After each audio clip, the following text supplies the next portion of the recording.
संसार।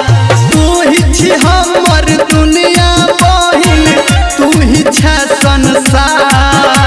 भैया हो भैया अइले राखी के त्योहार, तोरा बांध देबो भैया हो हम राखी चमकदार।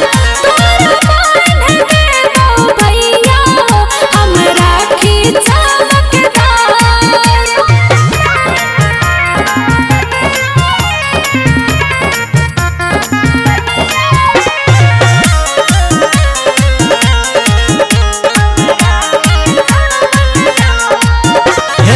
कोना मने रक्षा बंधन बहिनी तू आई। माथा पे भैया चंदन लगा कर राखी बांधब कलाई।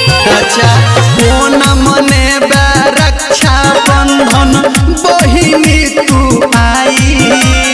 माथा पे भैया चंदन लगा कर राखी बांधब कलाई। सोना चांदी चाही कि तोरा बाज उपहार। सोना चांदी चाही कि तोरा बाज उपहार। भैया हो भैया अइले राखी के त्योहार, तोरा बांध देबो भैया हो हम राखी चमकदार। तोरा बांध देबो भैया हो हम राखी चमकदार।